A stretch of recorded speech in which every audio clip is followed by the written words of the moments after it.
I've spent the last 20 plus years working within educational organizations at a variety of levels, from a teaching assistant up to a vice president academic. And I've learned that organizational change is one of the most challenging things that we can ever take on. It is so challenging because we're asking people to change their behaviors. If you've ever broken a New Year's resolution, you know just how difficult change can be. When you gather a group of individuals who find change difficult together, then you can understand just how challenging it can be to change an organization's culture. I want to share an experience that I had a few years back that will demonstrate just how important it is to consider more than just a rational argument for change. I was a new VP academic of a small liberal arts university, and like most small organizations, we were facing severe budget constraints. I saw an opportunity to save hundreds of thousands of dollars on institutional printing costs and provide a much higher level of printing functionality for faculty and staff. In addition, one of the biggest water cooler complaints was the problems with reliable printing in the institution, so I thought this would be a very simple task. I asked that faculty and staff hold off on any purchases of new printers and supplies until we could explore an institutional-wide approach to centralized printing and a move towards digital document management. I opened up the exploration process to all faculty and staff and ensured that the whole process was transparent. At a town hall meeting, we presented what the selection committee believed was the best option.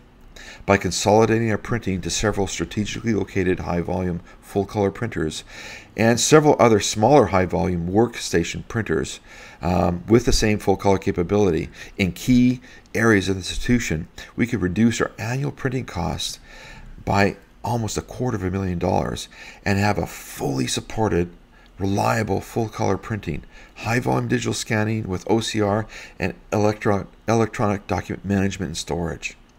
The only change was that people would no longer have a personal printer on their desk. I found out this was a very significant change because most faculty and staff had a printer on their desk. There was just under a 1-to-1 ratio of printers to faculty and staff. Some staff had more than one printer on their desks. I was shocked at the resistance and anger that followed the presentation. We were offering full-color printing, solving the annoying institutional printing reliability issues, offering so many more options and features, and the only change was that people would have to walk 15 to 20 feet to the nearest printing station. Considering the research on detrimental effects of sitting at our desks, even the small change that we were asking people to make made rational sense. The resistance to the move to digital document management and the digitization of the institution also surfaced, and people speculated on how much more they'd be asked to change.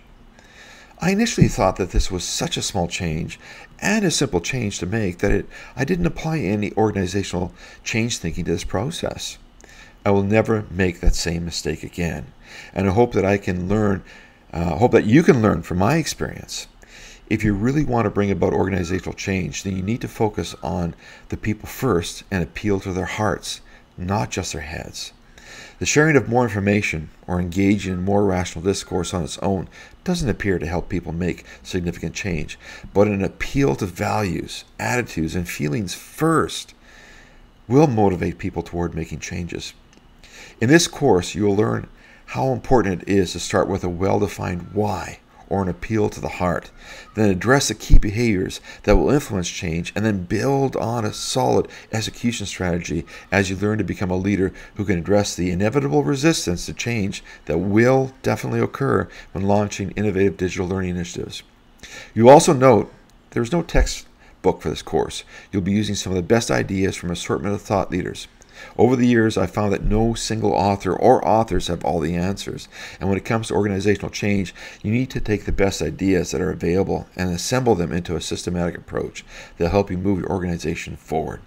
You will also be asked to read all or portions of 3 business books. So while the reading requirement is relatively heavy, you will find that you will keep going back to these books on a regular basis as you work to bring change to your organization.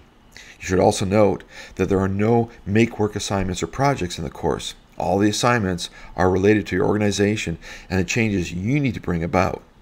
As you work through this course, you will have the opportunity to apply what you are learning directly to your organization. Please learn from my experience.